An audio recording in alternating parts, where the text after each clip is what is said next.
Hey guys, it's the Auto Hound. Welcome back. Today we're going to just talk about hypercars, supercars, sports cars, and just cars. Back in the day, they just had two separate categories. They were the first regular cars, and the others were the expensive cars. Just two. The cars my grandparents and my parents drove were just that. They were just cars. Then there were the expensive cars. The cars you'd only see on that rare occasion that you went somewhere special, maybe in Boston or something, when I was growing up. Today, that's not the case. Take, for example, the average price of a new car being $38,000.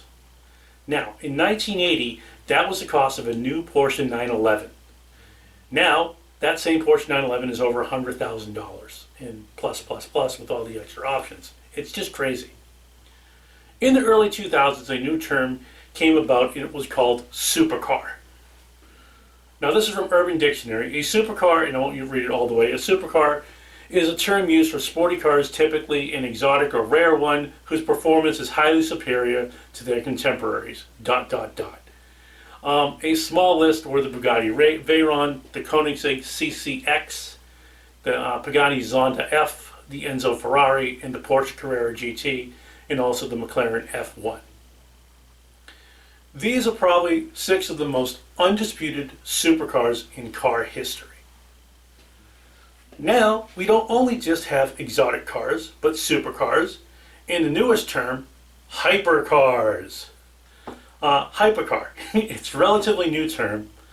A hypercar is an ultra-high performance supercar where form follows function. These cars push the cutting edge of technology with exotic materials in a level of customization that you rarely saw before. They also come with the stratospheric price tag, and the scarcity of the car makes them believable. It's really amazing to see these cars in the wild because you rarely do. Usually the cars of these caliber, ultra low production, they're designed exclusively for the road-minded use from race car track cars, and they just kind of dumb them down a little, not much. This makes them a little bit more practical than race-bred cars, which are all the time extremely uncomfortable, unless outside of a racetrack. Hypercars kind of go above and beyond the average supercar. They're mostly over-engineered. They're consumer products for people who have tons and tons of money. Cars such as the Pagani Huayra, which I would love to drive if anybody has one, a Bugatti Veyron, a Koenigsegg, a LaFerrari, a Porsche 918, the McLaren F1, all fit the definition of hypercar. Now, the McLaren F1 I mentioned earlier, due to being so far ahead of its time and utterly unrivaled, could have been the first ever true hypercar, but it was called a supercar back then. My thought is simple.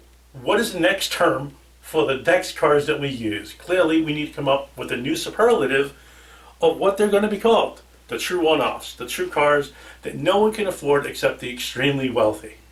Back to years past, there was a term called "it's a doozy" because there was a car out there called the Duesenberg, and so kids would rarely see them when they did, oh, there's a doozy. They were so incredibly rare and expensive, and they were only driven by industry magnates, movie stars, celebrities, and they were literally 1 in a million cars. You'd never see them on the road, and if you did, you were lucky.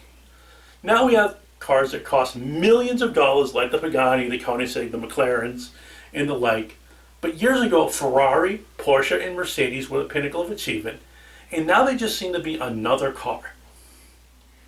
Clearly, some exceptions if you're lucky enough to see an F40 on the road, a Porsche GT on the road, or the Mercedes McLaren on the road. I'm not anti-great cars. I'm not anti-changing names to suit the budget.